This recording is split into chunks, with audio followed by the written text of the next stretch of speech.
বিয়ের সময় যত অশান্তি ভেজাল এসে জুটেছে।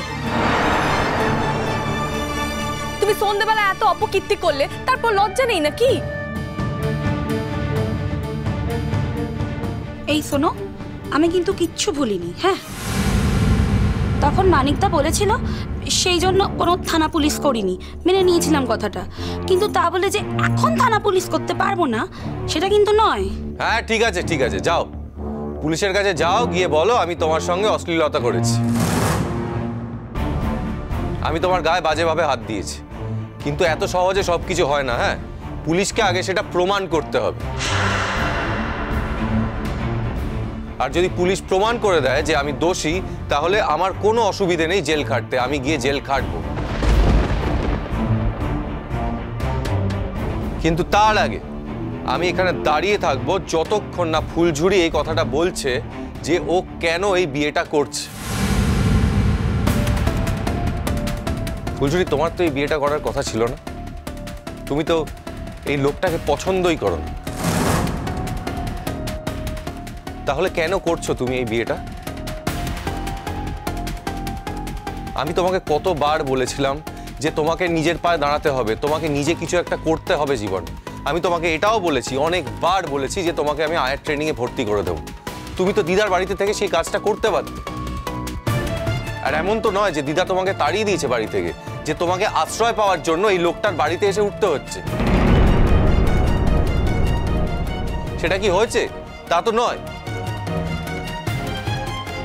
তোমার কাছে কিন্তু আরো একটা থাকার জায়গার অফার ছিল। হ্যাঁ, সেখানে হয়তো তোমার থাকতে অসুবিধে হতো, কিন্তু দিদার বাড়ির আশ্রয় তো তোমার থেকে কেউ কোনো দিন কেড়ে নিতে পারবে না ফুলঝুরি। এখন আর এসব কথা বলে কি লাভ লালন? কোনো লাভ নেই।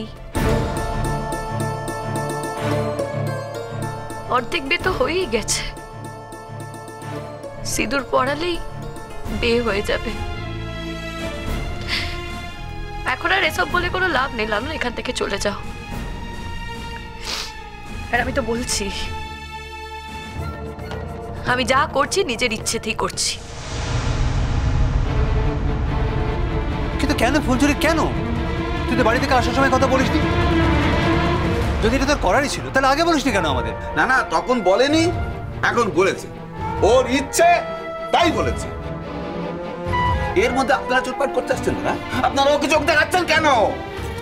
দেখুন, আমি বারবার সবার কাছে হাত জোর করে মিনতি করছি, আপনারা বেটা হতে দিন বেটা, চলে যান আপনারা। আর অশান্তি ভালো লাগছে না বাবা, আর ভালো লাগছে না। আর মেয়েটা তো আমার, আপনাদের তো নয়। ফুলঝুরি আপনার মেয়ে হতে পারে, কিন্তু আপনারা ওকে আপনাদের কাছে রাখতে পারেননি। কোন ছোট বয়স থেকে কাজ করছে মেয়েটা? ও কত বছর আমাদের বাড়িতে আছে?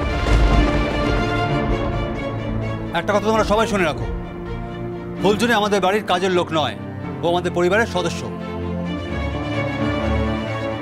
তা না হলে ওর জন্য এত রাত্রে খুঁজতে আসি আমি? তোমরা এটা বুঝতে পারছো না? না না, এখন তো এখানে এসে দেখতে পাচ্ছে যে মেয়ের ভালো জায়গায় বিয়ে হচ্ছে। অবশ্যই লালন ভাবছে আমি অত ভালো পাত্র নই, কারণ ও তো আবার নিজেকে ভালো পাত্র ঠাউরাচ্ছে না। কিন্তু এখানকার সমস্ত লোককে জিজ্ঞাসা করে দেখুন, সবাই বলবে যে আমার মতো পাত্র ফুলঝুরি কখনোই পেত না। কোনো কিছুর অভাব নেই, খাওয়া দাওয়ার অভাব নেই, দেখভালের অভাব নেই, মাথার ওপর ছাদ আছে। এমনকি এই শ্বশুর শাশুড়ি এদেরকেও আমি একটা নতুন আশ্রয়ের ব্যবস্থা করে দেবো, সেটা কথা দিয়েছি। তাহলে বলুন যে আমার মতো ভালো পাত্র কোথাও পাবেন? আরে যে লালন গান গেয়ে কটা টাকা রোজগার করে, কটা? চরিত্রের যা ছিঁড়ি, গান গাইতে এসে এখানে অশ্লীলতা করে দিল। এই তো এই মেয়েটা এখানে সাক্ষী আছে, বল না তোরা, বল।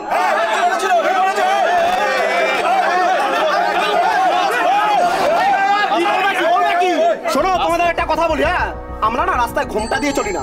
লালন কেমন ছেলে সেটা তোমাদের কাছ থেকে জানতে হবে না, সেটা আমরা যথেষ্ট ভালো জানি। হ্যাঁ, লালনকে ফাঁসানো হয়েছে। শোনো, আমরা বস্তির ছেলে, আমরা যেমন ভালোই ভালো না, তেমন কিন্তু খারাপে খারাপ। আমরা যতটা খারাপ হতে পারি, লালন কিন্তু ততটা খারাপ হতে পারবে না। লালনকে ফাঁসিয়েছো তোমরা, লালনকে ফাঁসিয়েছ। আর ফাঁসিয়েছ বলেই যদি একবার বস্তির ছেলেদের ডাকি না, বুঝতে পারবে কত ধানে কত চাল। হ্যাঁ, তখন বুঝতে পারবে পুলিশ কিচ্ছু করতে পারবে না, পুলিশ এসে কিচ্ছু করতে পারবে না, এটা বলে দিলাম। শোনো, লালনের বিরুদ্ধে অভিযোগ করার আগে না 10 বার ভাববে, 10 বার। মাথায় রেখো, আমাদের বস্তির ছেলের নামে অভিযোগ করা, লালনের নামে অভিযোগ করা একদম।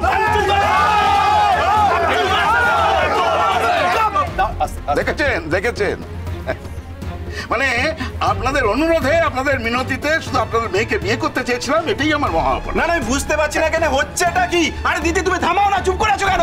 হ্যাঁ দিদি, তুই দর্শকের মতো দাঁড়িয়ে এখানে নাটক দেখবি নাকি? বেটা তো শেষ করতে হবে। মানিক দা, তুমি যাও গিয়ে সিঁদুর পরিয়ে দাও, এক্ষুনি পরিয়ে দাও। ঠিক, সিঁদুর পরিয়ে দিলেও আমার বউ হয়ে আছে, তখন তো আর কারো কিছু করার নেই, সিঁদুরই পড়া।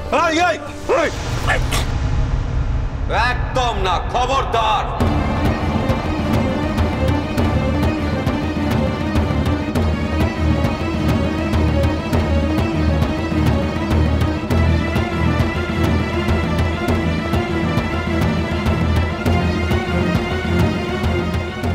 তার মানেটা কি?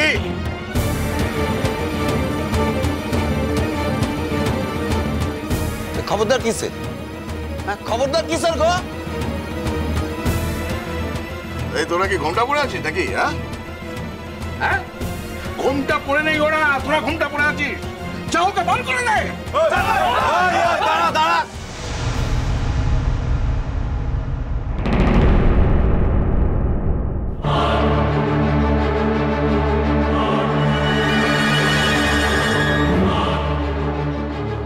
মরে গেলেও আমি এখান থেকে নড়বো না, যতক্ষণ না ফুলঝুরি আমার চোখের দিকে তাকিয়ে স্বীকার করছে যে এই বিয়েটাও মন থেকে করছে, ততক্ষণ আমি এখান থেকে নড়বো না। বেশ বেশ, তাই হোক। ফুলঝুরি, যা বলবি সত্যি কথা বলবি, অন্তর থেকে বলবি। একটা ছেলের জীবন নিয়ে ছিনিমিনি খেলবি না। বল এবার, সত্যিটা বল ফুলঝুরি।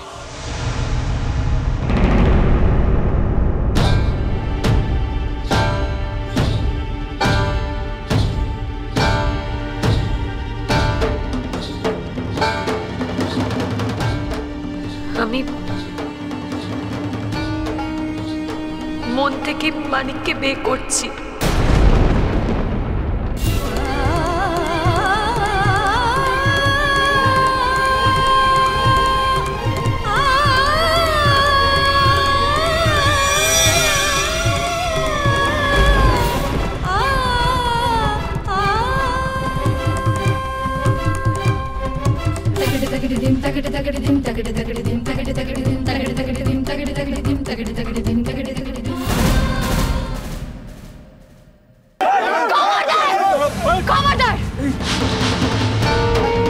আমি থাকতে ওর গায়ে যেন একটা আঁচড়ও না পড়ে। দেখি এখানে কার কত ক্ষমতা, দেখি ওর গায়ে একবার হাতটা দাও, দেখি আমি।